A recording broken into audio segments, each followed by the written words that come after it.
Do you know crude oil sources for refineries? Do you know who facilitate these oil deals? Do you know who the agents are? Do you know you can become an oil deal facilitator and earn millions of dollars within a few months? Do you know you can become a buyer's or seller's agent?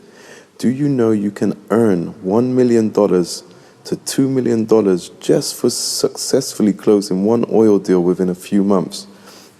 Do you know that all you need is just a phone line, an internet connection, and a table chair in your kitchen to become a facilitator? No registration required. Do you know that you can work from your kitchen, basement, bedroom, setting your own schedule and making millions of dollars within a few months after closing your first deal? Do you know that crude oil is sold in quantities of 1 to 2 million barrel lots? Do you know that both buyers and sellers are constantly looking for reliable agents and facilitators like you?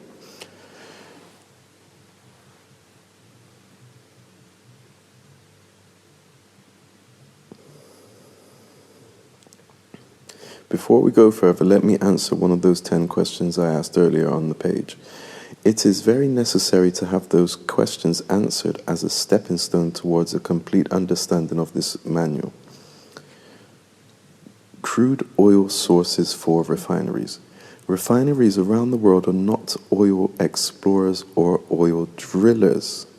They depend on crude oil produced from oil-rich countries, transport the crude by oil tankers to their refining plants. They utilize the services of oil sourcing agents and facilitators like you. It is not interesting to know this fact. At the end of this paragraph, you will see the complete list of major oil-producing countries in the world. China, India, Iran, Iraq, Kuwait, Mexico, Russian Federation, Saudi Arabia, United Arab Emirates, USA, Venezuela, other countries. World total is 147.2 billion tons. This was 2002-2003. World crude oil producers: Brazil, Canada, China, Iran, Iraq, Kuwait, Mexico, Nigeria, Norway, Russia, Saudi Arabia, United Kingdom, USA, Venezuela, other countries. This was 2001, 2002, 2003. So, we know you must have been asking these questions. How do we get crude oil for refining? Who buys them? How are these deals made? Who make these deals? How much money in millions of dollars do they have to complete a deal? Can I facilitate an oil deal? What does it take to become a facilitator and earn these millions? How many millions can I make in just one deal? This step-by-step how to become an oil deal facilitator completely answers all the questions above and takes you step-by-step to successfully closing an oil deal within a few months. If you can invest a few hours per week making your own schedule and follow the step-by-step instructions, you are on your way to financial independence.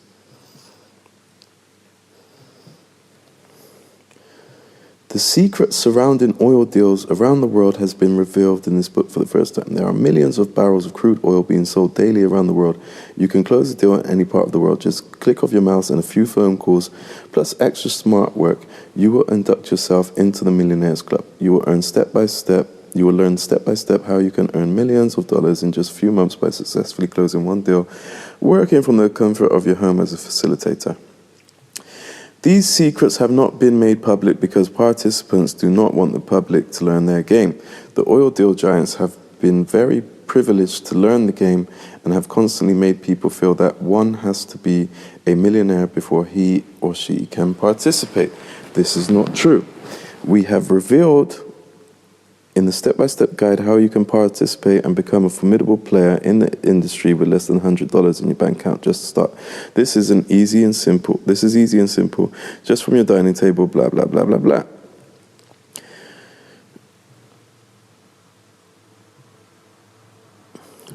Financial freedom. We all deserve the rights to know these secrets kept for a long time by the millionaire oil dealer agents and facilitators. Everyone deserves the right to own luxury cars, exotic homes, a yacht, private jet, and fat bank account. Becoming an oil deal facilitator brings you millions of dollars into your bank account and will change your life forever. Your friends and relatives will be wondering where the money is coming from whilst you sit at home or how much your present job is paying. The 9-to-5 schedule will become a thing of the past. People around you will start noticing the changes, blah, blah, blah, blah, blah. Your investment. You're wondering how much money you are to invest. Wondering about it, not much to invest. You are not getting into a quick rich scam. This is practical business, blah, blah, blah, blah, blah. Your phone line, your internet access, your total investment, around $100. If you already have a home phone and internet access, your investment becomes zero. Chapter 1 review. Now you come this far, let's get to work and examine a few conditions before we continue with the excitement inherent in this step-by-step manual. I understand that you can't wait to know how fast, blah, blah, blah, blah, blah.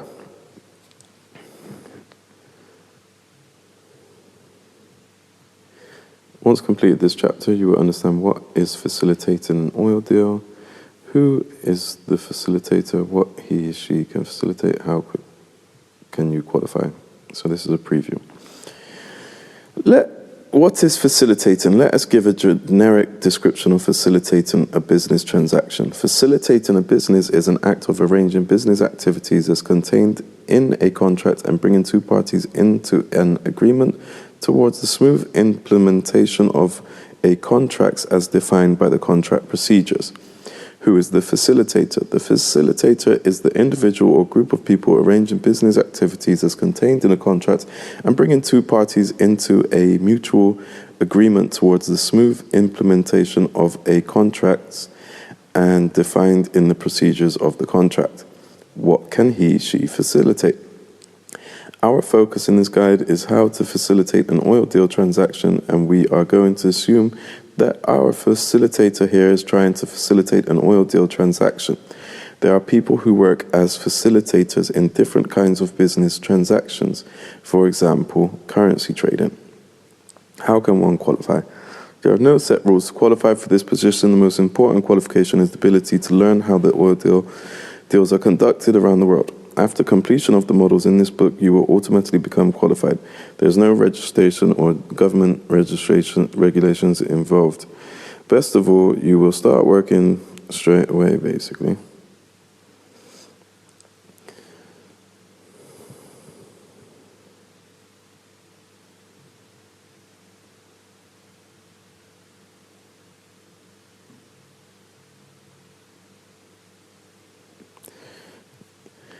Okay, the heat is on. We are moving on at a steady pace. We have explained who you are, what you do, and how you qualify yourself as a facilitator. In the next chapter, we will define and describe the roles played by the following successfully close the deal. Please pay special attention to this module so that you can fully understand your role as a facilitator or an agent. We have completed chapter 2. Let's move on to chapter 3. Buyers, sellers, suppliers, mandates, agents, consultants, brokers, facilitators.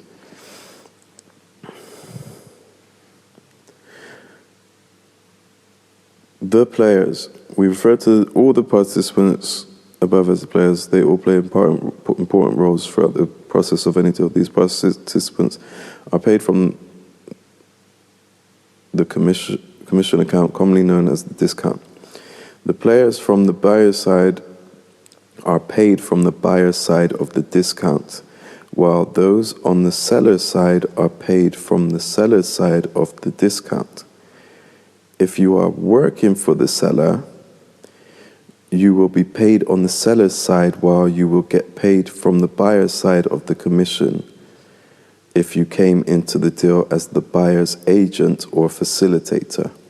It is always good to be at the buyer's side because the account is always open to accommodate you. Buyers. A buyer is an individual, company, or a group of individuals who sign a contract for the purchase of crude oil from the seller or directly from the supplier. A buyer may also sign a contract with a broker for a final purchase of a crude oil product from the seller or the supplier. Sellers. A seller is an individual or group of individuals or companies who would sign a contract with a supplier and sell the crude oil product to an end buyer. Notice the word end buyer. The seller could sell to another broker or directly to an end buyer.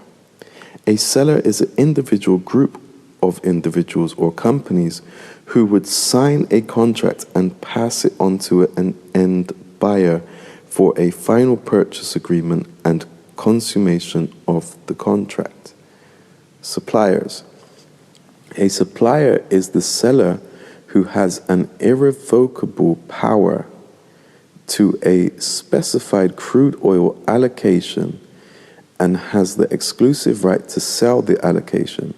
He may or may not possess an export license and can empower any seller who has an export license to sell his allocation on his behalf to a potential buyer.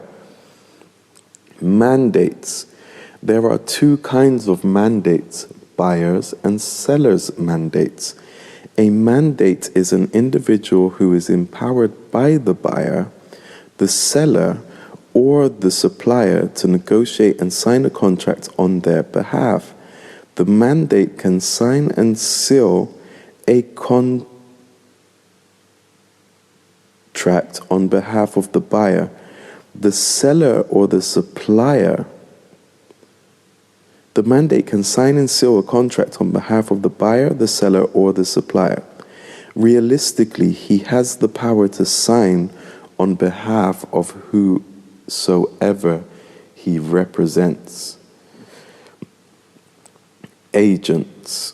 An agent is an individual, group of individuals, or company who negotiate on behalf of the buyer, sellers, or the suppliers to conclude any oil deal transaction. The agents deal directly with the facilitators or the seller-buyer. There are two types of agents, the buyers and the seller's agents. Consultants. Consultants are companies or individuals who negotiate the terms of the contract as contained in the contract procedure, working in close conjunction with the agents, facilitators, and mandates. They could be paid either by the buyer or the seller. If a consultant is brought into a deal, his or her commission would be paid by the party who brought him or her into the deal. A broker is the buyer who signs a contract with a supplier on behalf of another buyer and passes the contract to the end buyer. The broker is quite like the seller. He is not the final buyer. A broker poses technically as a buyer and finally flips the contract over to the end buyer. Notice the word flip.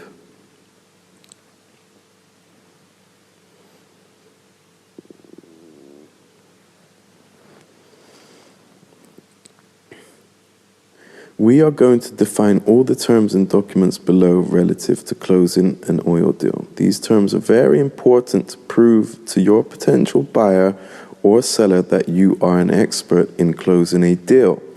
Since every business has its terminology, so does the oil business. It is more convincing to your client if you can comfortably speak the language of the trade. We will carefully describe these terms to your full understanding. BG, bank guarantee. A bank guarantee is a financial instrument issued by a bank confirming that full payment will be made by the issuing bank when conditions stipulated in the SPA procedure, sale and purchase agreement procedure are met. the holder can borrow against it or secure a higher line of credit based on the value of the instrument. BCL, Bank Comfort Letter. A bank comfort letter is unlike a bank guarantee. It rather states the financial position of the account holder, the buyer. It cannot be cashed or borrowed against, nor can it be used to increase the holder's credit line. BCL is not a valid financial instrument. DLC, Documentary Letter of Credit. A documentary letter of credit is a financial instrument issued by a bank and payable at full face value upon successful production of the required documentation as contained in the body of document DLC.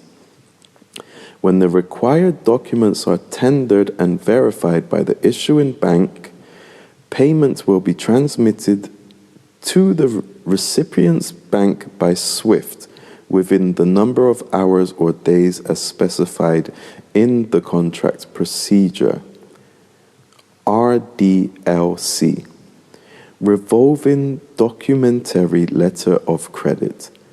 RDLC is the same thing as DLC, but revolves around the life of the contract. Pre-advice, Bank pre-advice. A pre-advice is a document sent by a bank advising the recipient's bank about her intention to open a financial instrument. For example, Bank A will send a notice to Bank B about her readiness to open a DLC in favor of the seller who is a customer of the bank. Bank B will respond confirming her readiness to receive such financial instrument on behalf of her customer. SWIFT. SWIFT is the coded means by which banks transfer funds and documents through wire process. Soft probe. A soft probe is a means by which a bank conducts a brief credit worthiness of a customer and also confirm if that customer's account is in good standing. It could be summarized as a light credit check. Buyer's documents. LOI, Letter of Intent. A letter of intent is the initial request sent by the buyer, either directly or through his or her agent, facilitator, or mandate to the seller, expressing their intention to purchase a product from the seller, the supplier, or the broker.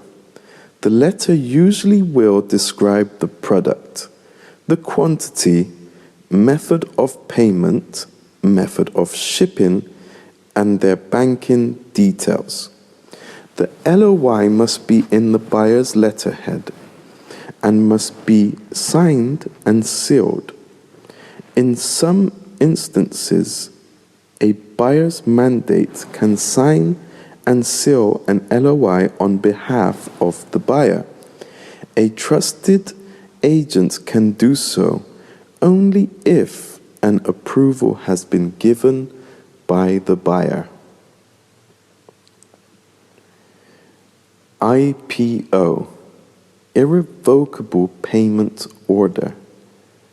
An irrevocable payment order is a document issued by the buyer to his bank to effect payment irrevocably to all agents, facilitators, consultants, mandates, and any party whose banking information coordinates were provided in the banking coordinate pages of the contract SPA and in the MFPA Master Fee Protection Agreement. When the paying bank receives the payment order, they will effect payment irrevocably in accordance with the specific instructions in the IPO and MFPA Master Fee Protection Agreement.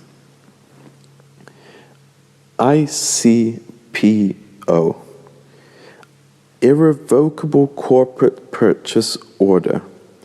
After the buyer has received an offer from the seller called FCO, Full Corporate Offer, the seller may request for an ICPO to confirm that the buyer has accepted his initial offer. The buyer sends a signed and sealed ICPO to the seller.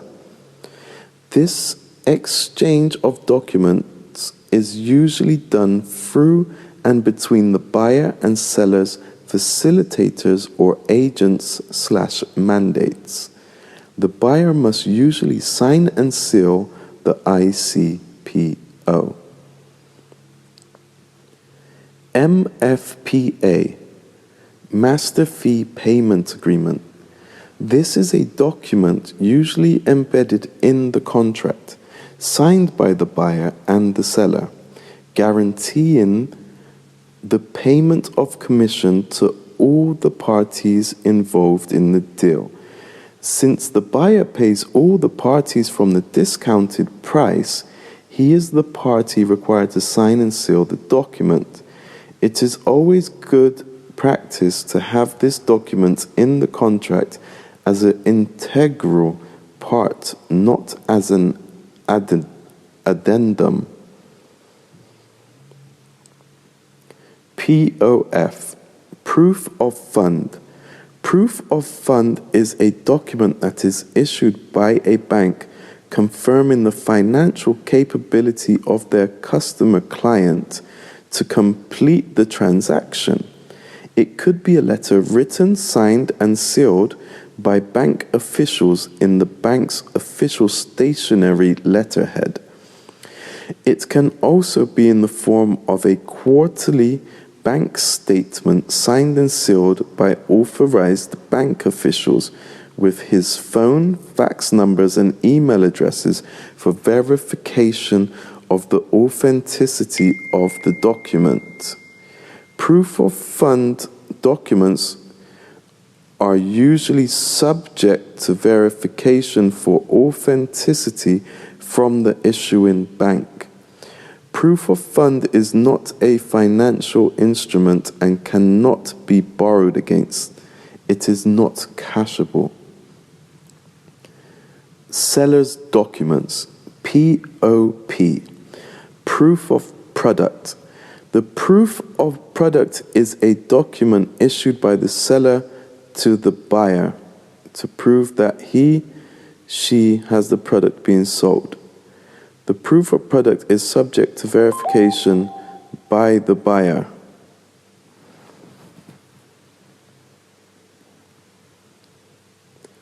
The buyer may not continue with the transaction if she is unable to establish that the seller has a tangible product to sell.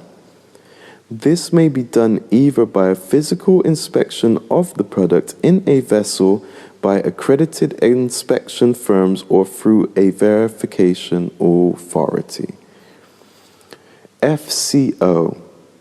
This document is issued by the seller as an acknowledgement of the buyer's LOI and confirmation and acceptance of the specifics in the procedure. After receipt of the FCO, the buyer issues an ICPO if such document is demanded by the seller. Please see appendix for example of an FCO. Insurance documents, PB, performance bond. Operative and non-operative. A performance bond is an insurance document guaranteeing that the issuer will pay a stipulated amount of money percentage to the other party if he or she failed to perform the contract. This amount will compensate for all the losses suffered by the other party. The defaulting party's bond cover all the losses incurred by the beneficiary. It is usually 2% of the total value of the purchase in the SPA. A bond will become operative if the conditions to activate it are met. Conclusively, a PB is not operative until it has been activated by a similar document or clause that will make it operative. Buyers, sellers, and suppliers instruments.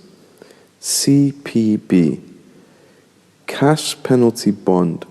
A cash penalty bond is a cash amount held in escrow by a designated bank to pay penalty to a party or a defaulting party. Both parties are usually required to post same amount in cash. In most cases, it is usually held in the buyer's bank or a jointly appointed attorney to maintain an escrow account for this purpose. Most sellers object to cash bond being held by the buyer in his own account. CP. Cash penalty. Some contracts stipulate that if the buyer or seller defaults, fail to carry out some clause in the procedure, the defaulting party will have to pay the other party to compensate for a possible financial loss or losses incurred as a result of their default, breach of contract. Both parties each will deposit an agreed sum of money into their bank accounts or a selected bank account. The banks take charge of the amount. If there is any defaulting party, that party loses his or her deposit. This is a sure way to make both the buyer and seller play a fair and honest game in the transaction. Shipping terms. CIF. Cost, insurance, and freight. Cost, insurance, and freight method is the safest shipping method for the buyer. The seller pays the shipping, the insurance, and cost of the product. The seller will be paid by the buyer upon the safe delivery and inspection of the product, plus production of all required documents as specified in the body of the DLC. The discount for this kind of delivery is very small compared to TTT and FOB transactions. The seller or supplier loads the vessel, inspects the product on board the vessel, and deliver the product at a mutually agreed safe port. At the delivery port, the buyer will conduct his own inspection to ascertain the quantity and quality of the product and pay the seller or supplier based on the result of the inspection after the seller or supplier has submitted all relevant documentations as specified in the SPA procedure contract. This is the best and safe way to buy crude oil. We will discuss the commission aspect of a CIF transaction later. There is usually a 2% performance bond involved in this kind of transaction. Freight on board FOB. In FOB transactions, the buyer provides his vessel and a copy of his charter party agreement, CPA, to the seller or the supplier. His vessel sails to the loading destination, port, and his vessel load the cargo. He pays for his vessel charter and all insurance. This method is also good because the buyer pays after his vessel is loaded and inspected to a certain Q&Q, quality and quantity.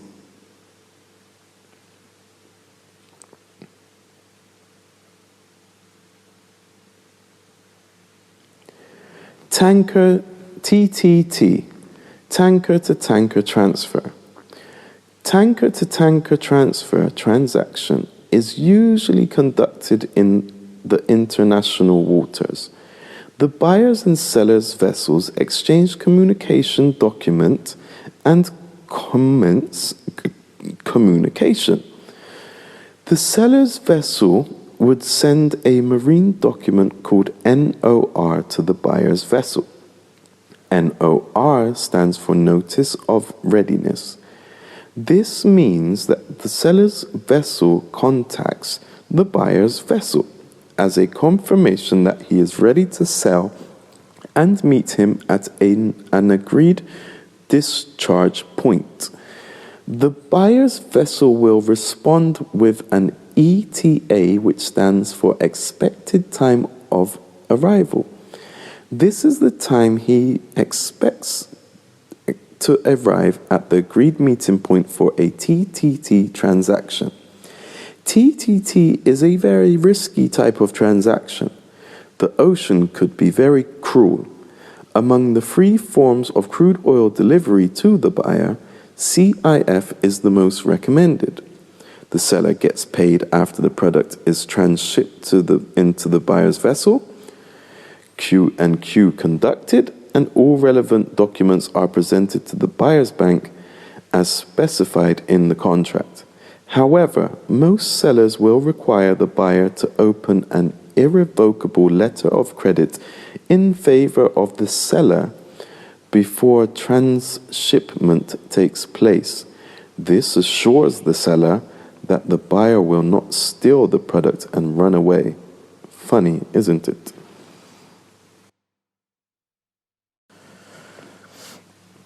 This chapter will discuss two different kinds of bonds, compare and contrast them. We would also briefly explain why it is necessary for the major participants, buyers and sellers, to post these bonds. Any contract with any of these bonds in place will be successfully completed. A bonded contract has a higher degree of success than a non-bonded contract. A bonded contract is a bankable contract. The players have their money at stake, and that is a good reason for them to perform. Cash bond versus performance bond. Cash bond. A cash bond is a specific amount of cash placed into an escrow account, nominated either by the seller or the buyer at their mutual agreement, to compensate for losses incurred by one party if the other party is in default, as specified in the contract procedure. The buyer and seller's banks may also hold the cash bond in escrow respectively. The defaulting party loses his deposit. I'll read that again. A cash bond is a specific amount of cash placed into an escrow account, nominated either by the seller or the buyer at their mutual agreement, to compensate for losses incurred by one party if the other party is in default as specified in the contract procedure. The buyer and seller's banks may also hold the cash bond in escrow respectively. The defaulting party loses his deposit. Performance bond. Performance bonds are usually made available by an insurance company to guarantee that the issuer, the buyer or the seller, will perform his duties relative to the specifics in the contract procedure. If there is a breach of contract, as in a default, the defaulting party will pay the other party based on the amount specified in the contract. Performance bond is usually 2% of the total cost of the product in any given transaction. Why post the bonds? These bonds are necessary to protect the interest of the parties involved for unnecessary losses due to fraud or complete negligence. We have successfully discussed different kinds of bonds, and we shall start to address how to set you up to start as a facilitator. Setting you up as a facilitator. If you have read this far, you have made a great accomplishment. Now you need to be set up, and the following items below in bullets are what you need. Phone line, you need a landline, house phone or cellular phone, internet access, and a bank account. Open a bank account in your name if you have no account already set up in your name. You do not need a corporate account. Ask your banking account officer to give you the following information required in the contract to complete your banking coordinates column for the transfer of your funds. You can do this over the phone and avoid unnecessary trips or expenses. Bank name, bank address, account number, bank SWIFT code, account name, as in your name, beneficiary, you, account number, account officer, telephone, fax, email address. Documents, your letterhead. You should make your own letterhead in your computer. You do not need to incorporate your company. Use your name unless you want to spend money unnecessarily, but do not go for a corporate registration. Do not quit your job yet until you have received the first money in your bank account for your first successful deal. An electronic seal and signature. Order seals and signatures from consultants at shoreoildeal.com. Popular crude oil products. There are 3 major popular types of crude oil in the market today, but there are lots of different. Who should you trust? Trust is always misconstrued in the business world. You have to know someone very well before the word trust comes into your mind. This is the reason why there is an NCNDA document signed first before you can deal with anyone in this game. When there are millions of dollars at stake, the word trust does not come into play. Note that people can kill for money, and $1 million is a lot to lose based on the principle of trust. I do not trust the seller, the buyer, their mandates, agents, and facilitators. Always demand things to be put in writing, signed, and sealed. Do not release the seller's contact information to the buyer or the buyer's contact information to the seller. There is no trust in this business until you have dealt with the same group or individual for a number of times. Please put your trust in the bag. Please keep your trust with you. Someone has to earn your trust, but not in your first or second deal. Keep all contacts personal and private unless there is a need for it. I have warned you and will repeat again. Don't trust the team players. I know that this will bother you, but take my advice. Do not release the seller's contact information to the buyer or the buyer's contact information to the seller.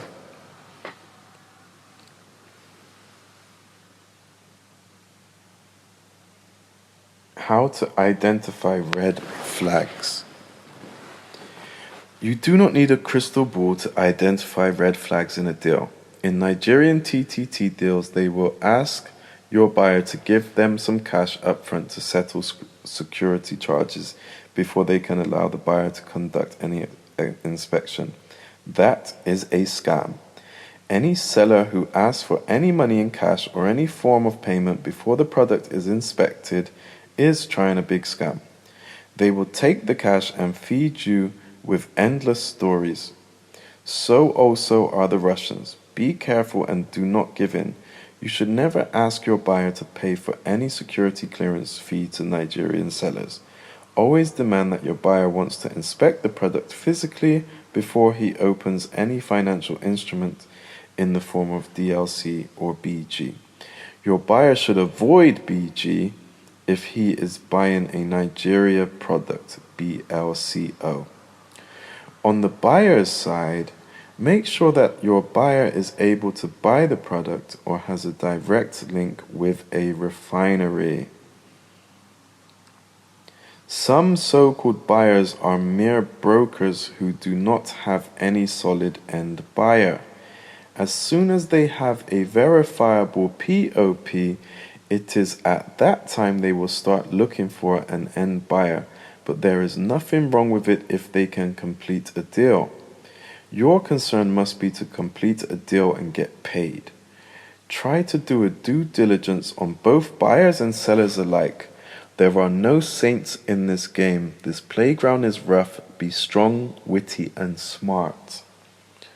Caution. Always disassociate yourself with fake buyers and sellers. Always represent the truth. Convey messages exactly the way and form you receive them. Do not add to or subtract from any message that you have received, as that will permanently damage your image. Always try to build a positive image of yourself, which will lead you towards success, because there are lots of millions of dollars at stake. Good luck.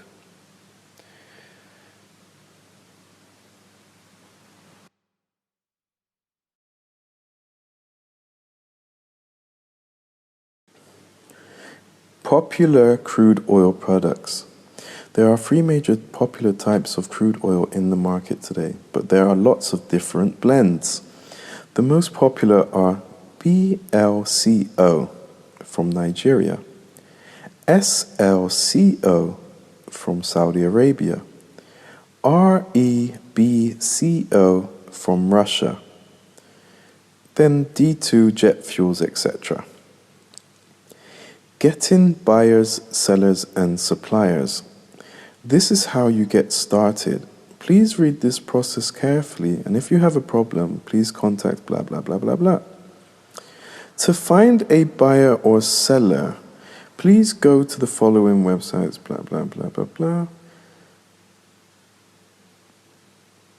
and use our sample introduction letters in appendix section of this book.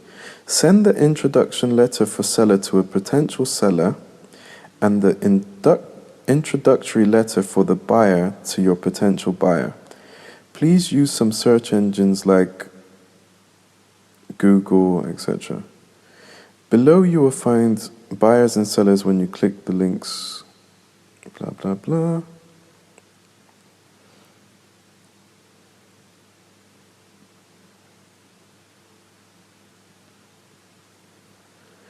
There is no specific order to start, but it is always better to find a seller first and find a buyer. Buyers have their procedures and would not deviate from their procedure.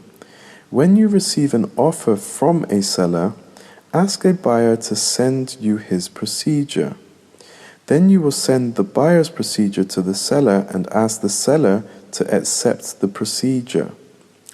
Some sellers will demand that you send them a letter of intent, but tell them you want an offer first.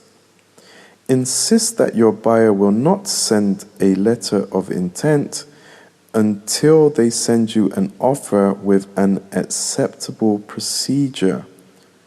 When this is done, you will present the offer to the buyer, and if the procedure does not match your buyer's procedure, then you will start to negotiate with the seller.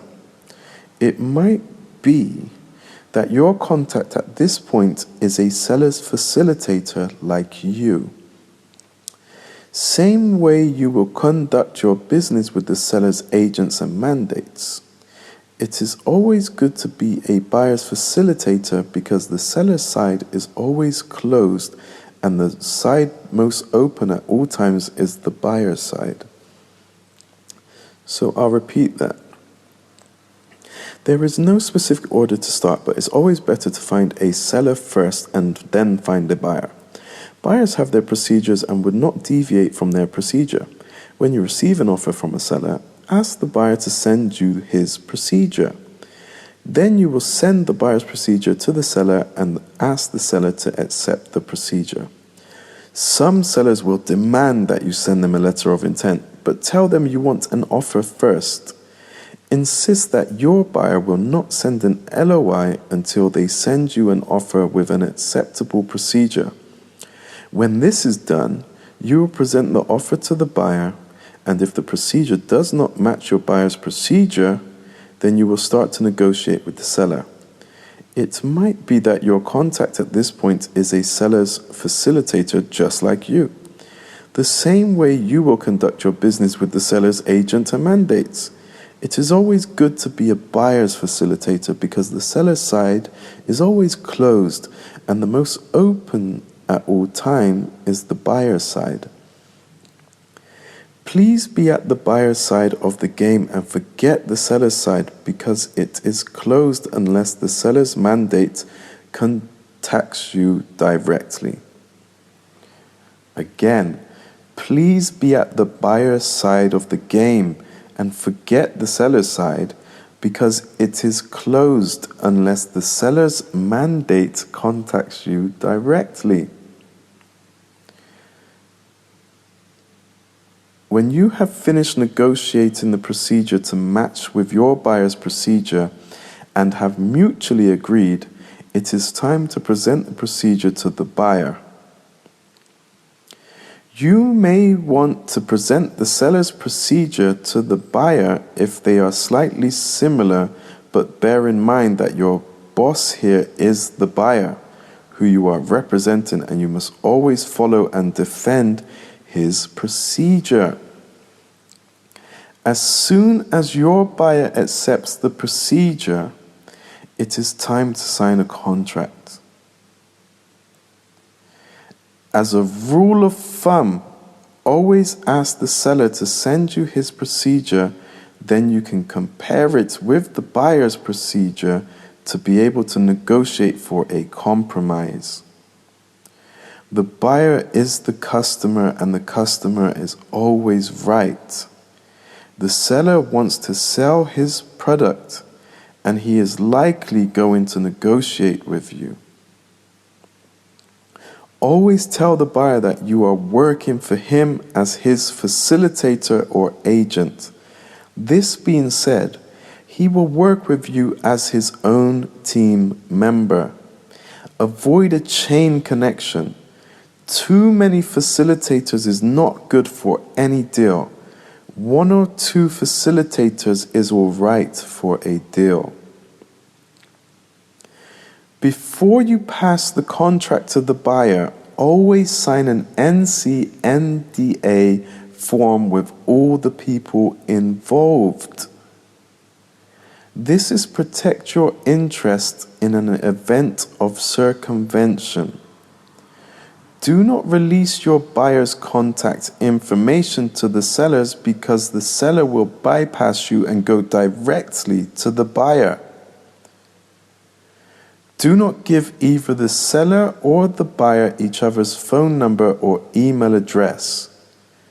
If you do that, they will no longer need your services. Do not trust either the seller or the buyer. You must remain in the middle and always be the key connection between them both.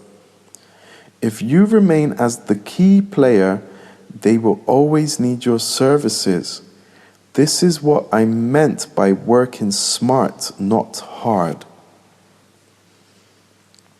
I repeat, before you pass the contract to the buyer, always sign an NDA form with all the people involved.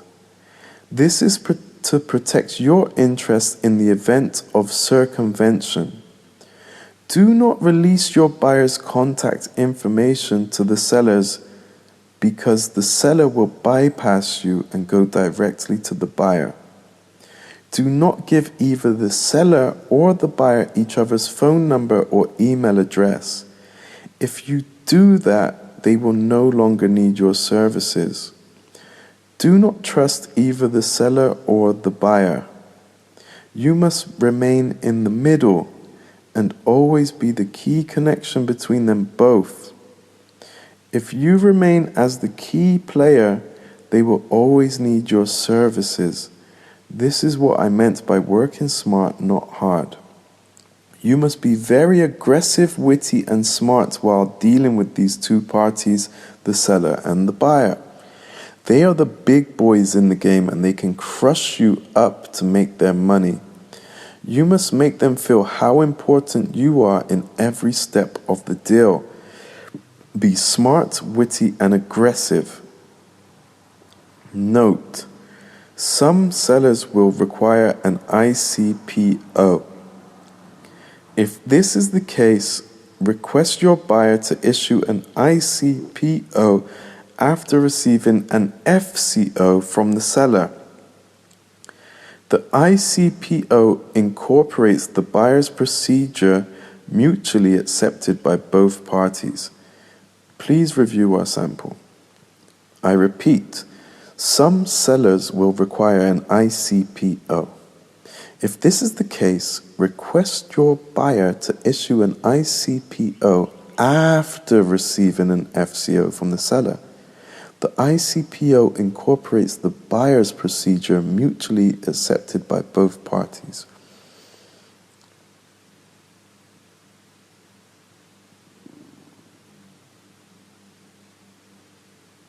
It is time to test the waters. Go on the internet and click on those links. Get to our sample letters. You can write a better one if you choose to. Do not promise what you cannot deliver. Always convey a message from the seller to the buyer with the exact words. Do not change anything. If you do, it will come back to haunt you. The buyer may not need your services anymore if you lied to him or misrepresented him before the seller and vice versa. We know that you will come across some obstacles, but remember that success is measured not only by one's achievements. We know that you will come across some obstacles, but remember that success is measured not only by one's achievements, but by the obstacles surmounted when trying to succeed. Go ahead and free yourself from your financial bondage.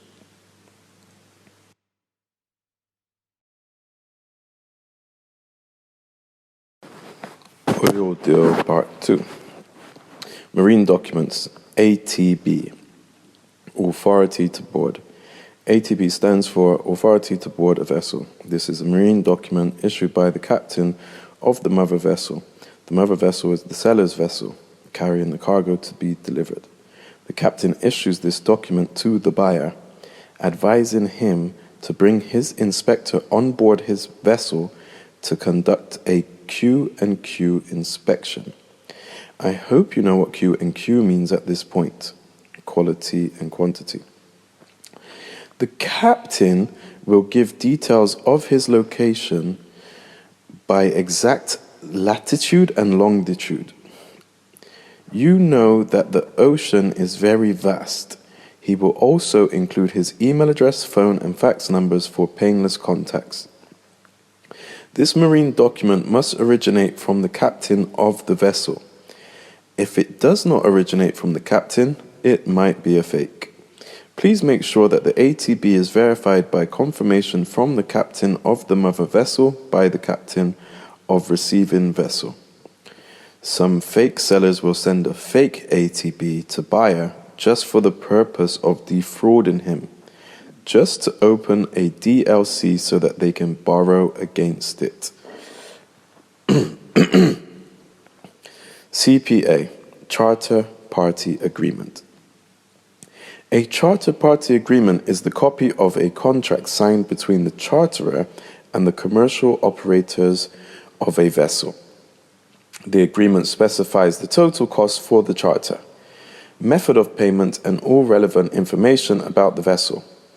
Most TTT sellers require that the buyer should provide them with a copy of this charter party agreement. It is risky to provide Nigerian sellers with such documents, hence they can easily alter it for fraud-related activities. Please be careful while dealing with Nigerian sellers and suppliers.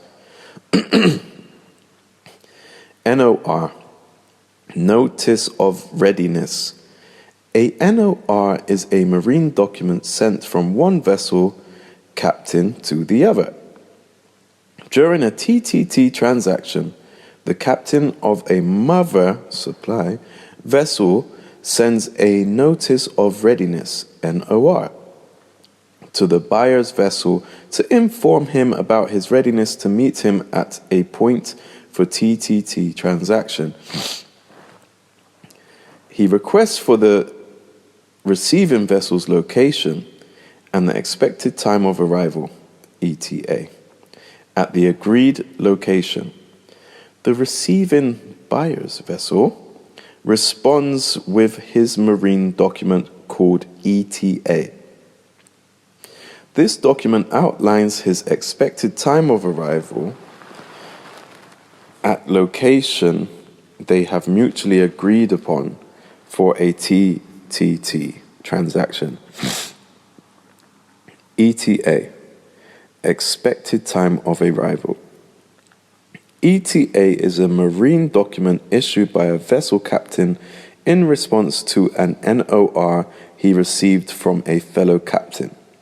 The captain informs the originator of the document the time he is expected to arrive at the mutually agreed location in the ocean for a TTT transaction.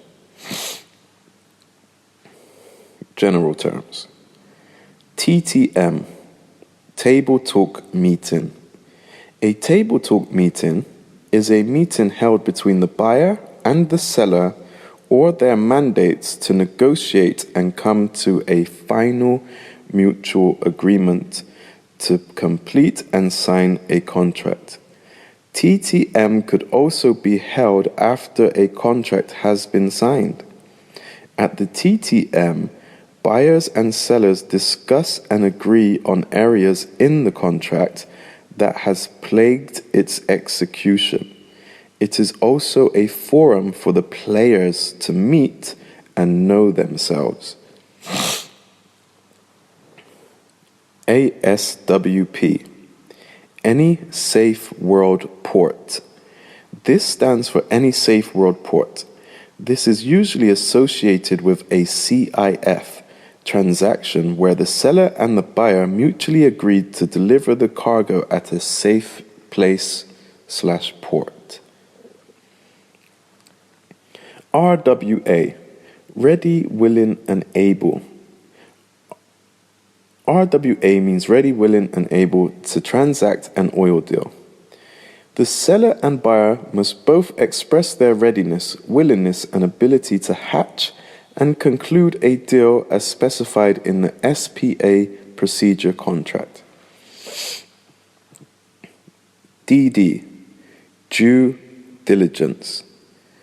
Due diligence is the process by which both the buyer and the seller conduct a fair investigation on each other's ability to deliver and perform.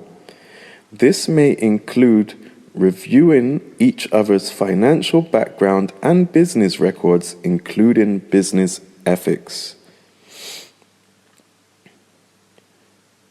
Agents, facilitators, buyers, and sellers document. NCNDA, Non-Circumvention, Non-Disclosure Agreement. NCNDA is, as it stands, is a document which protects all parties' financial interests, which is the commission fee. A non-circumvention, non-disclosure agreement is usually signed by all involved parties before the SPA is signed. Could be embedded in the SPA too. So it could also be embedded in the SPA. This protects all parties from being circumvented by any greedy participant in any given deal. It is always advisable to have this document signed by all the players in any particular deal. It is very important to have this document embedded in a contract as an integral part rather than an addendum to a contract. SPA, Sales Purchase Agreement.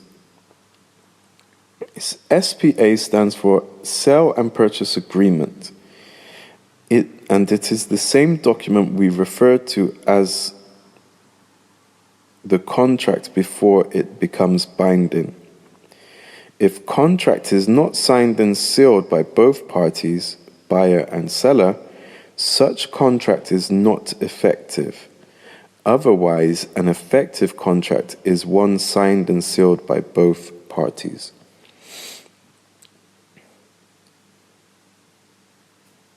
Marine-related terminologies. Destination point. Destination point is the point of discharge. Example, the location where the cargo will be discharged from the vessel. It could either be a CIF, TTT, or FOB cargo. This term is very often synonymous with a CIF transaction. Mother or feeder vessel. A feeder or mother vessel is a vessel with a loaded cargo to be discharged into another vessel waiting to receive the cargo. This is always associated with TTT transactions. It is called the feeder or mother vessel because it feeds another vessel with her onboard cargo. Receiving vessel. A receiving vessel takes cargo from the feeder or mother vessel. As the name implies, the receiving vessel is usually fed by a mother or feeder vessel. This is very common with TTT transactions. Alongsiding. Two vessels are said to be alongside, as in side by side, before they engage in the process of transshipment. When they get side by side, they connect all transshipment hoses and pumps before they commence transshipment, pumping the crude oil, from the feeder to the receiving vessel. Lightening. Lightening is the process of transferring crude oil from a large oil tanker by a smaller oil tanker into a storage refining facility. This may occur where it will be very unsafe for the larger tanker to come close to a storage facility. Tank farm. A tank farm is a storage facility where crude oil is stored and finally pumped into awaiting vessels.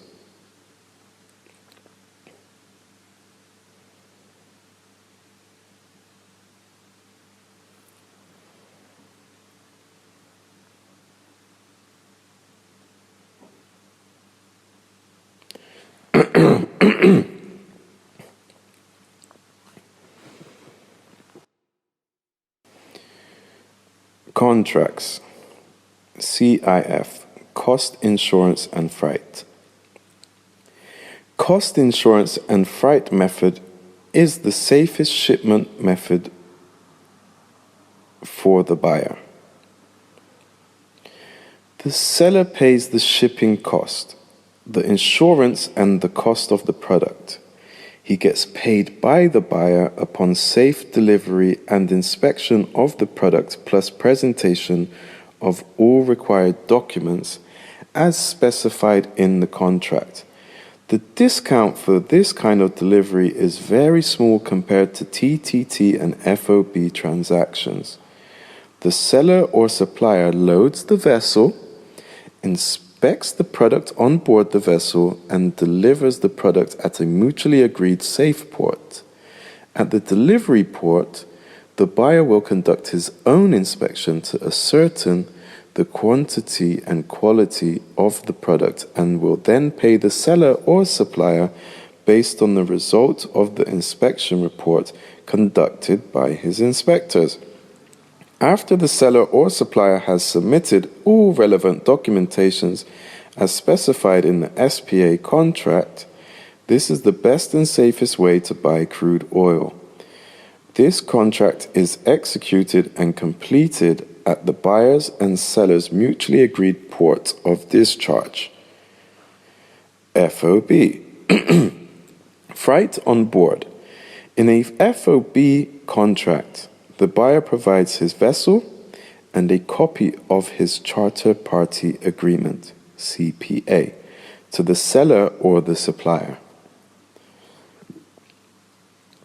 The buyer's vessel would sail to an agreed loading destination, and his vessel loads the cargo. He pays for his vessel charter and all insurance. This method is very good because the buyer pays after his vessel is loaded and inspects to ascertain quality and quantity. The contract is usually executed and completed at the seller's loading port. TTT, tanker-to-tanker transfer. Tanker-to-tanker transfer transaction is usually conducted in the international waters. The buyers and sellers' vessels exchange communication document and commence communication. The seller's vessel would send a marine document called NOR to the buyer's vessel. NOR stands for Notice of Readiness. This means that the seller's vessel contacts the buyer's vessel as a confirmation that he is ready to sell and meet him at an agreed discharge point. The buyer's vessel will respond with an ETA, which stands for Expected Time of Arrival. This is the time he expected to arrive at the agreed meeting point for a TTT transaction. TTT is a very risky type of transaction. The ocean could be very cruel. Among the 3 forms of crude oil delivery to the buyer, CIF is the most recommended. The seller gets paid after the product is transshipped into the buyer's vessel. Q&Q conducted and all relevant documents are presented to the buyer's bank as specified in the contract. However, most sellers will require the buyer to open an irrevocable letter of credit in favor of the seller before transshipment takes place. This assures the seller that the buyer will not steal this product and run away. This type of contract is usually executed and completed at a mutually agreed point by both vessel captains in international waters. Contract procedure. As I stated earlier, every contract has a procedure. It is the specifics in the procedure that is followed during the execution of any contract. A procedure is like an engine in a car. It is the driving force. Without an engine, a car cannot move. Therefore, without a procedure, there is no execution specifics to be followed. Before a contract is signed and sealed, it is the items in the procedure that are being negotiated upon. It is the hub of the contract and must be followed strictly. If any item in the procedure is not followed sequentially, that will be characterized as a default or breach of contract. It is the contents of a procedure that are generally the objects of discussion in a TTM. A procedure specifies the order of business in respect with a contract. It states how and when things could be done within the specifics in a contract. It is the pillar in a house without which the house cannot stand. The importance of a procedure cannot be overemphasized. When a contract is drawn, it specifies what the seller and buyer will do at a given time period. The specifics of the procedure come into effect as soon as the contract is signed and sealed by both parties. Time is of essence in any procedure. You must spend enough time to study a procedure before signing a contract. A procedure can only be amended by a mutual agreement of both parties. Please study a typical TTT procedure below. Sample TTT procedure. Number 1. Seller and buyer sign sales purchase agreement, SPA, with full banking details and copies sent to both banks. 2. Buyer bank gives to seller, bank undertaking, LOU, and authority to load. Charter party agreement of vessel in buyer's name and duly addressed to seller. Payment by SWIFT in favor of seller and intermediaries. 3. Seller loads his vessel, sends NOR to buyer's vessel. Buyer vessel sends an ETA to seller's vessel. The two captains agree within 45 to 65 north miles for transshipment. The 2 vessels longside for transshipment. 4. Buyer's independent inspector confirms Q&Q on board seller's vessel. 5. Buyer issues standby letter of credit. 6. Then transshipment takes place. 7. Payment by Swift KTT against final Q&Q on board buyer's vessel. And representation of the following documents. Required documents.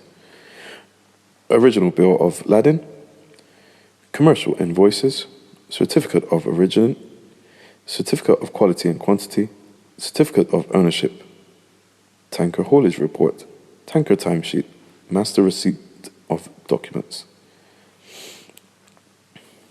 Note: items in a procedure differ from seller to seller. The only standard requirement is the presentation of the documents before payment is made by the buyer's bank. The procedure is constructed based on the way the buyer and the seller want to transact the business. In most cases, it is the buyer's procedure that is accepted with few adjustments. We have provided different procedures from different buyers and sellers. A procedure must be balanced, that is, it must not be in the favor of the buyer or seller. It must be both buyer and seller friendly. If a procedure is in favor of one party, it will be very difficult to execute such contract. It must be fairly worded and clearly understood by both parties.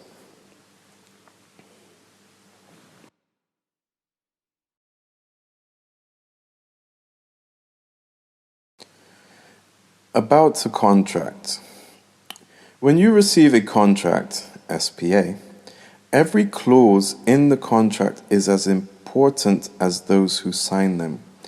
Pay special attention to all words, paragraphs, phrases, clauses, and pages of a contract. The most important items are the discount price, commission structure, penalty clauses, payment instruments, payment methods, procedure, and required documentations before payment is made. A special attention must be paid to timeline from the start to the conclusion of each item specified in the procedure. To analyze a contract means that you should go through the contract word by word, line by line, and page by page before you pass it to the seller or buyer to sign. Do not be in a rush to present a contract to your buyer or seller. The sequence for signing a contract is that the seller will sign and seal first, while the buyer signs and seals last. The reverse may be the case if a seller wants to sign last. My advice would be that you insist that the seller sign and seal the contract first. In Nigerian deals, make sure that the seller sign and seal the contract first.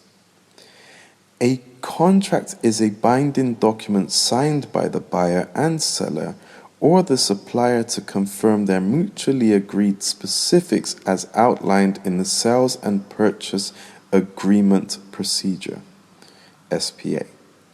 The procedure is the driving force in a contract. The term SPA is a widely used name for a contract in crude oil transactions. We will be referring to an SPA when we are talking about a contract. If one party failed to sign the SPA, either the buyer or seller, such contract is not binding and will not be effective.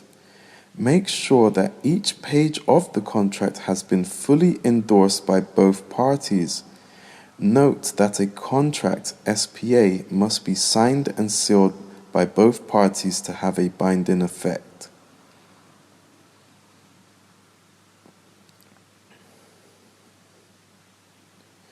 There are 3 different kinds of contract, each with its own procedure that reflects the terms and dictates how the contract will be executed. We have discussed them earlier in this book, but let's review them again. These are CIF, FOB, and TTT. CIF contract, cost insurance and freight. Cost insurance and freight method is the safest shipping method for the buyer.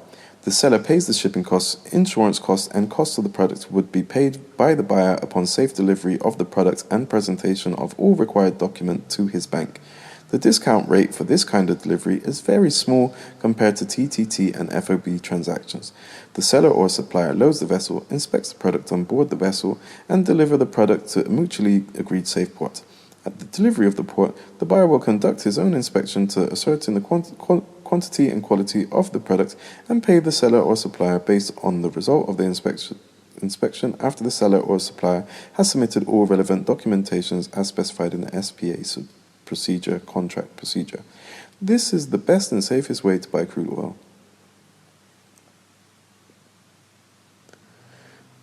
This contract is executed and completed at the buyer's and seller's mutually agreed port of discharge, POD. FOB contract, freight on board. In FOB contracts or transactions, the buyer provides his vessel and a copy of his charter party agreement, CPA, to the seller or supplier. His vessel sails to the loading destination, port, and loads the cargo. He pays for his vessel charter and all insurance. This method is also good because the buyer pays after his vessel is loaded and inspected to a certain Q&Q. This kind of contract is usually executed and completed at the mutually agreed loading port or tank farm of the seller.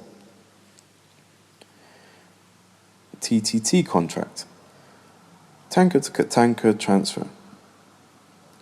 TTT contract is usually executed in international waters. The buyer's and seller's vessels exchange communication document and commence communication. The seller's vessel would send a marine document called NOR to the buyer's vessel. NOR stands for Notice of Readiness. This means that the seller's vessel will contact the buyer's vessel as a confirmation that he is ready to sell and meet him at a mutually agreed location for transshipment.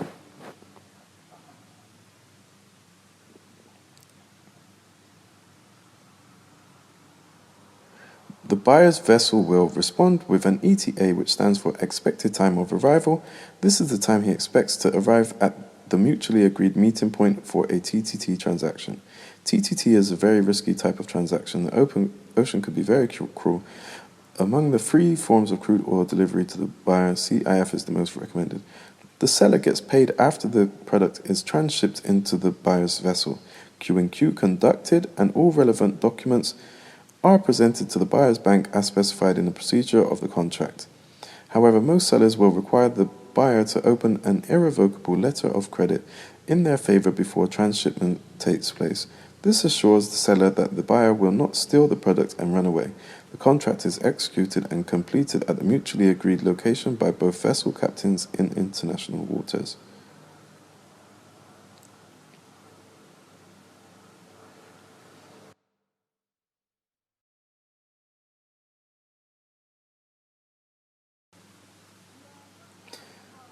In TTT, procedure execution is completed at international waters.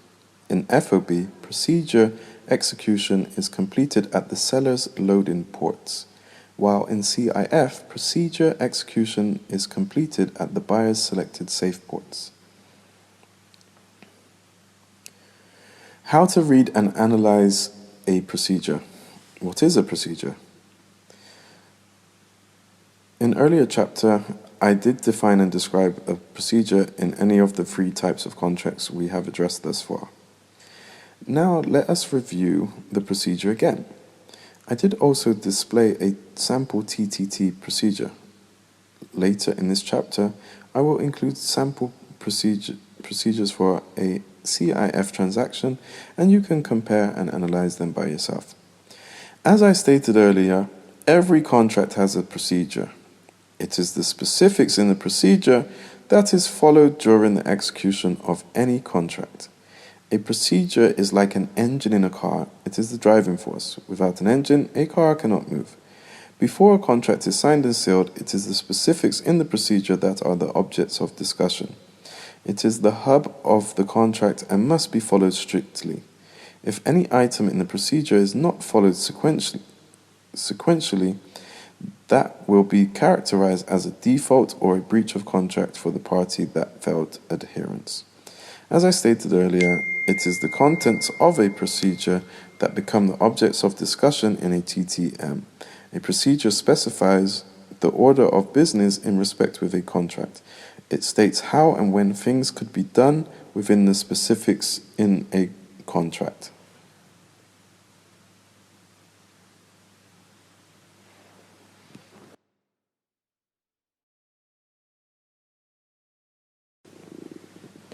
When a contract is drawn, it specifies what the seller and buyer will do at a given time period.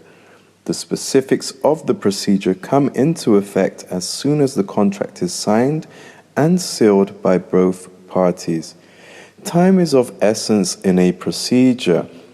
You must spend enough time to study a procedure before signing a contract. A procedure can only be amended by a mutual agreement of both parties. Why do we have a procedure? A contract without a procedure is like a house without foundation.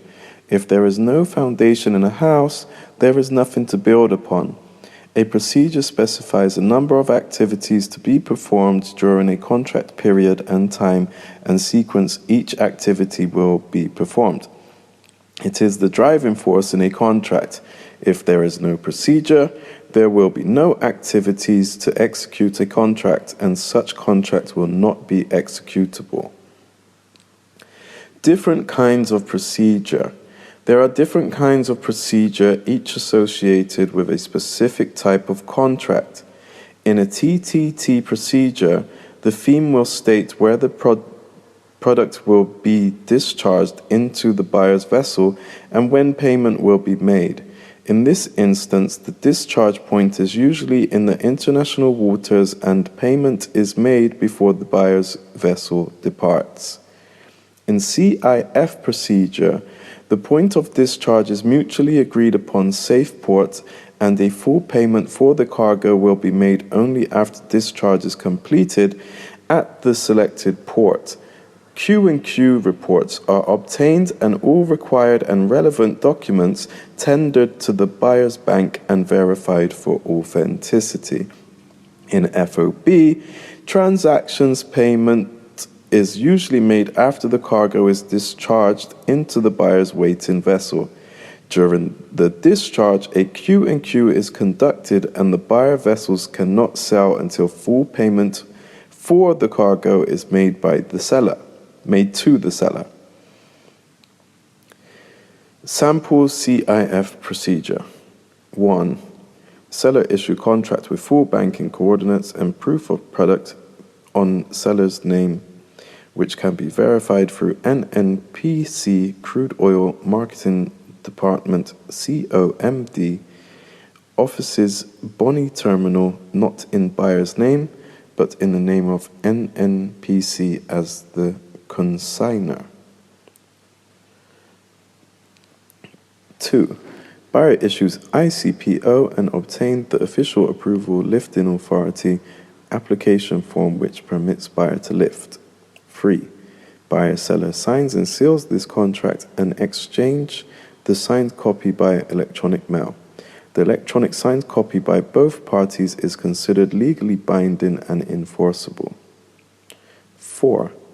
Within 3 banking days, buyer instructs his bank to issue to the seller's nominated bank irrevocable, transferable, confirmed letter of credit. For each shipment, 2 million barrels, plus minus. 5. Within 3 banking days on receipt of confirmation of the LC by seller, seller's bank will issue 2% performance bond to activate the buyer letter of credit as per Annex B. 5A. Seller during 3 banking days shall nominate a vessel and gives to the buyer ship name, call letters, captain's name, and copy of the Aspanktovoy subcharter party. The cargo will be officially registered and programmed in buyer's name to reflect on Shell Network Screen London, Lloyds for buyer verification as the consignee of the cargo, and shall appoint their local agent to coordinate the legal procedure. B. Buyer confirms through vessel agent, owners and Lloyd offices London, vessel master will be advised to proceed to the loading terminal Bonny. Inspectors conduct quality and quantity inspection before and after the actual loading and endorsed by the vessel captain. 6. The seller delivers crude oil to the loading port and load the vessels. Full shipping documents are collated and presented to the bank to effect payment. 7. The buyer pays for the crude oil and pay all commissions as recorded in the MFPA section of this contract agreement. A. Payments are made by Swift wire transfer directly to the seller official bank account through seller's bank account within 5 days after seller's vessel arrival and discharge the product against presentation of stated shipping documents, not negotiable copies. Required documents before payment. Some of the documents which will be handed over to the buyer for confirmation that the product has been discharged are as listed below. A. Original and free copies of commercial invoice. B. Full set of free original and non-negotiable copies of bill of lading. C. 1 original and free copies of certificate of quantity. D. 1 original and free copies of certificate of quality. E. 1 original and free copies of certificate of origin. F. 1 original and free copies of master's receipts of samples. G. 1 original and free copies for master's receipt of each 1 copy document accepting commercial invoice. H. 1 original ullage report issued at loading terminal. I. 1 original and free copies of cleanliness report at loading port, certificate of ownership. Note: the above CIF procedure is a standard procedure but must not always be the same. Procedures are subject to negotiation between both parties.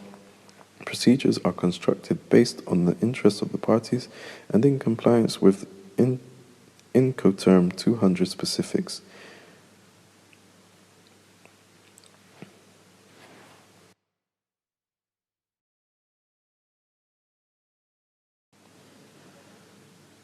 Penalty clauses in a contract. Why the penalty clause? It is very interesting to learn that penalties are imposed on any defaulting party in a contract. These penalty clauses work as deterrents to a possible default breach of contract by any party. If a party understood that he or she is going to be penalized for any failure to perform or follow the specifics in a contract procedure, he or she will step up and strictly adhere to the term and conditions as specified in the procedure. Imagine if the clause states that if the seller failed to provide the buyer with a proof of product within 72 hours after signing the contract, the seller will pay the buyer $500K to compensate for his losses. The clause being in place will encourage the seller to provide such document in a timely manner. This also applies to the buyer too.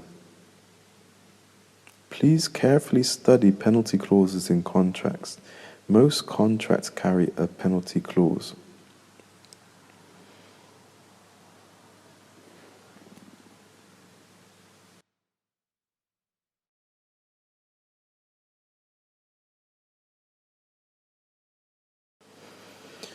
When you complete this module, you'll be able to understand how discount price is calculated. You will also be able to differentiate between gross and net discounts and what the calculation is based upon.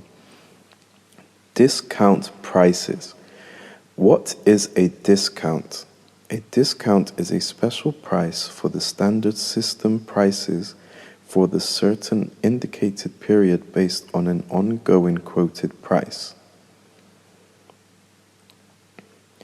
The discount is calculated by an average from the day before, the day of completion, and the day after the completion of the transaction based on the Brent price. Gross discount. A gross discount is the amount a price would be reduced to purchase crude oil at a lesser price from the quoted ongoing market price, sometimes used to refer to the price differences between futures of different delivery months, as in the phase July is trading at a discount to May, indicating that the price of the July transaction is lower than that of May. It is the total price less than a specific amount set up as an incentive to purchase the crude oil product. This gross is equitably distributed between the buyer and the seller of the crude oil product. If the present market price is $60 per barrel with a $10 gross discount, the buyer will pay the seller $60 less $10 per barrel. This means that the seller will only be paid $50 per barrel. Net discount.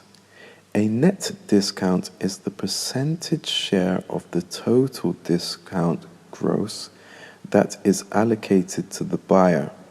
For example, if the gross discount is $10 and the net discount is $6, the buyer will pay the seller the market price less $10, and $4 left over from the $10 will be distributed equally between the seller and the buyer side's agents, consultants, mandates, and facilitators. That means that each side will get $2 from the $4 discount.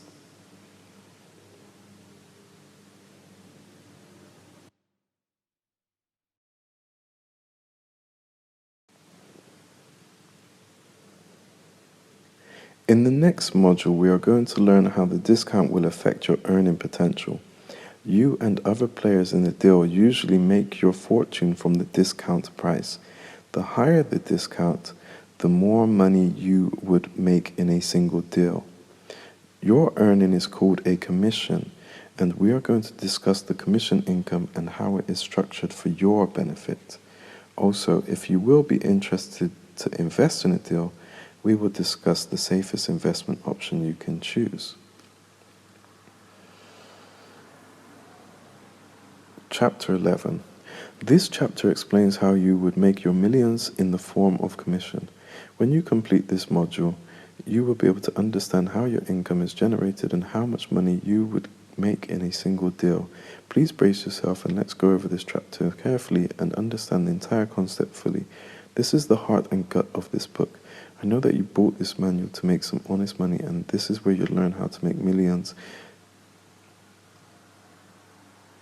You're earning million or more.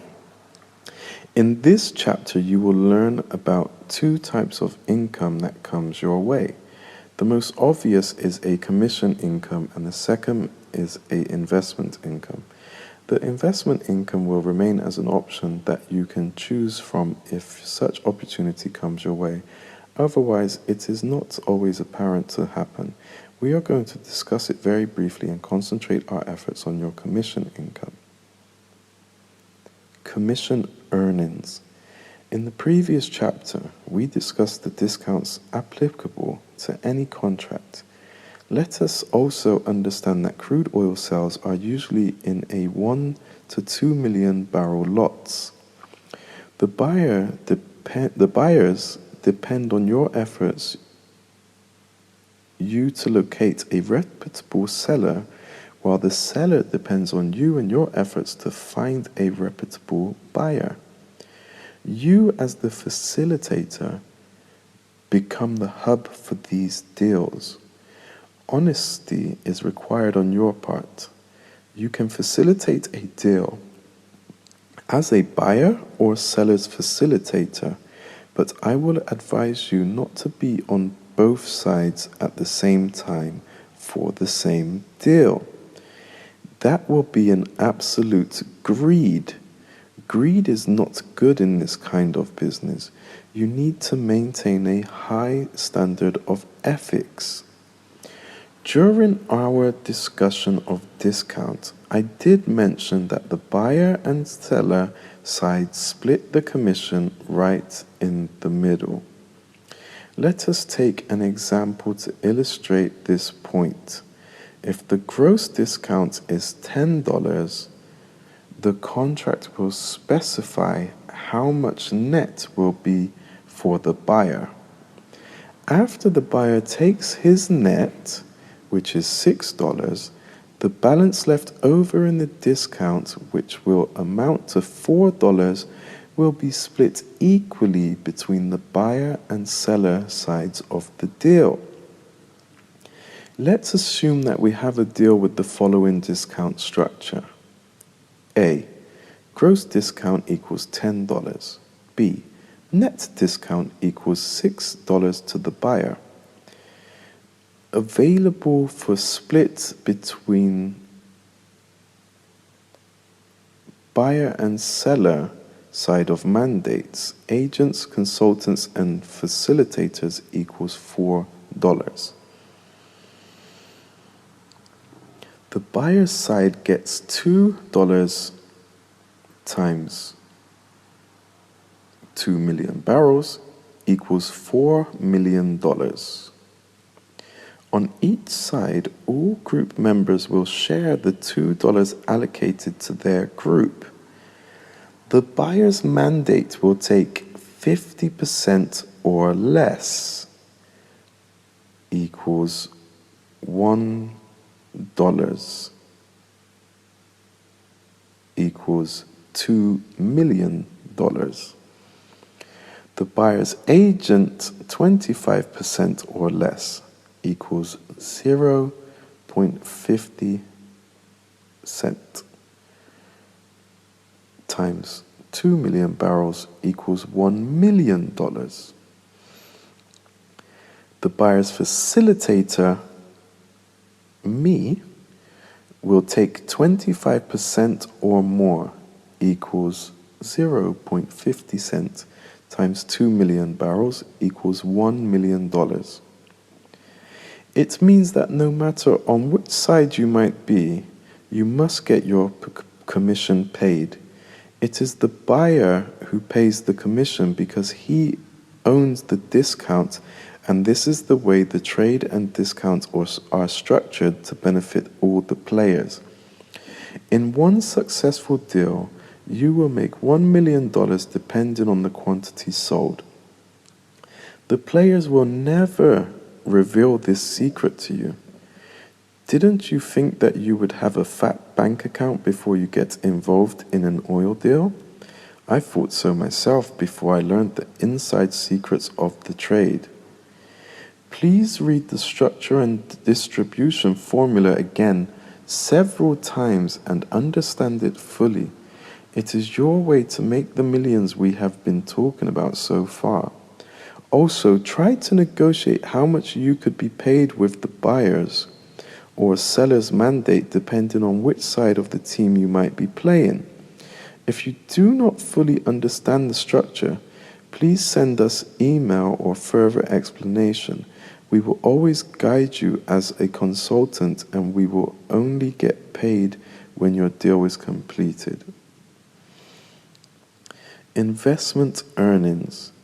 The option is not a standard option. This is only done during TTT transactions, which originated from Nigeria. So be cautious. This is how it works. In a TTT transaction, most buyers do not accept Nigerian sellers' proof of product. As a result of this, the buyers want a tangible physical proof of product.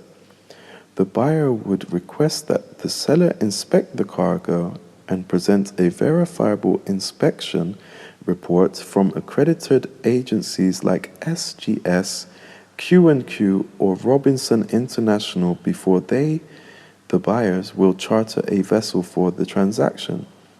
This is because some so-called Nigerian sellers have false claims over products that never existed, and they would forge documents to present as POP. Nigerian market has to be followed very carefully and all documentations thoroughly verified.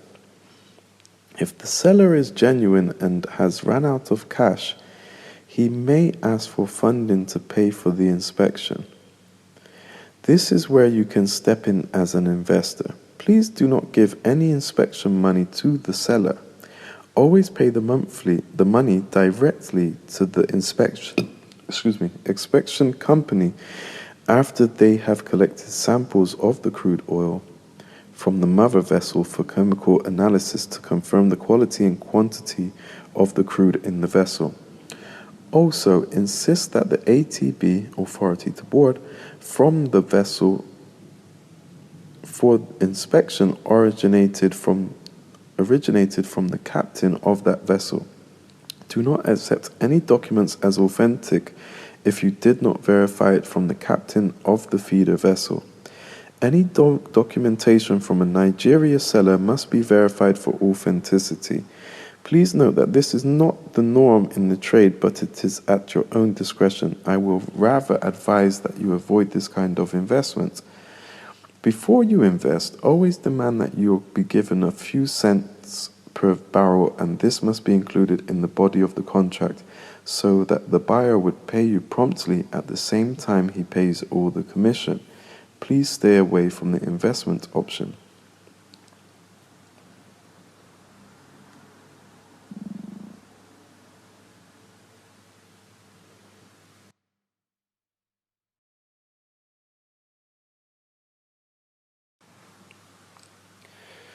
Starting step by step, 1 to 6. Step 1. I assume you have an internet connection now. Log on to the internet, find links to find the buyer provided in this book. Also, you should try other search engines such as Overtrade, Google, Ask.com, blah, blah, blah. Step 2. Find a buyer. Choose as many buyers as possible. Carefully read their ads, then send them a letter. Our sample letters in the appendix asking to get their procedure for TTT, CIF, and FOB transactions. Study the buyer's procedure and ask them if the procedure is negotiable. Find out how far he can negotiate. You can do all this by email. Do not waste your money on long distance or international phone calls. Step 3. Find a seller. Choose as many sellers as possible and send them your sample letters. Include in your letter that your side of the deal, buyer's side, is closed. Send them your buyer's procedure. This is the same procedure you received from your buyer. Ask them to send you an offer.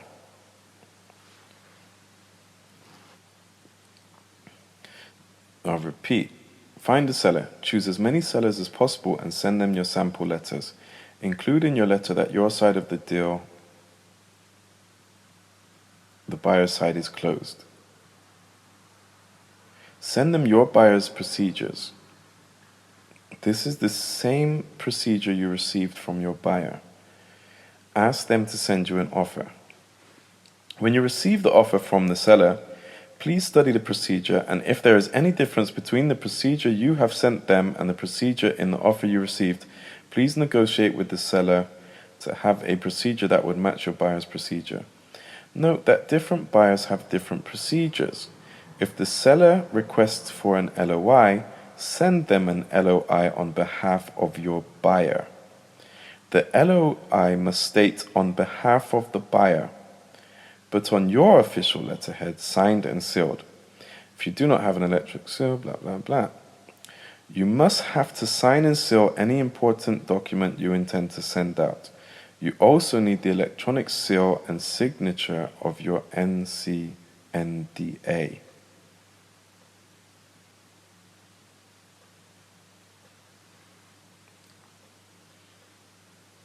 Step 4. If the procedure meets the requirement in your buyer's procedure, You can then forward it to your buyer. If the seller does not need an LOI, you are ready now to sign the contract. Ask the seller to send you a signed and sealed contract, or ask your buyer to send you a blank contract. When you receive any signed contract from both the buyer and the seller, make sure that there is no communication information in the contract that could link them both together. If there is, please remove them.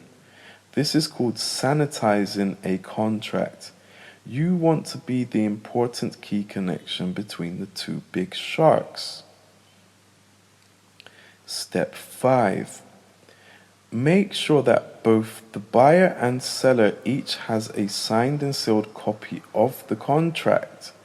Now the deal is on. You are the one making contacts between these two people. Keep the contact always sealed.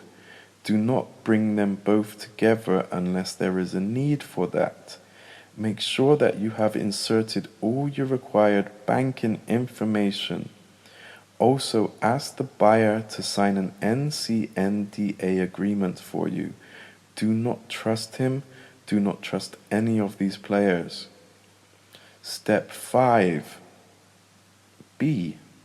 Facilitator's electronic seal and signature.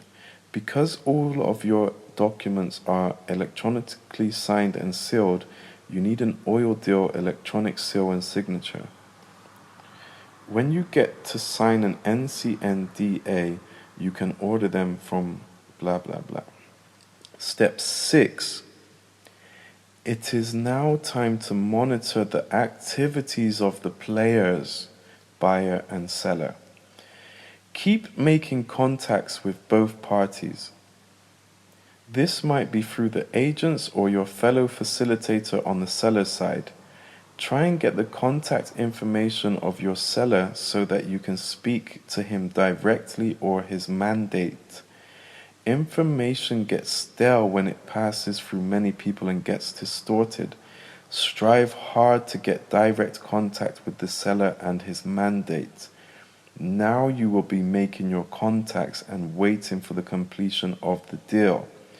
You are the key holder and every party will depend on your information, and that is the reason why the information you pass to each party must be accurate.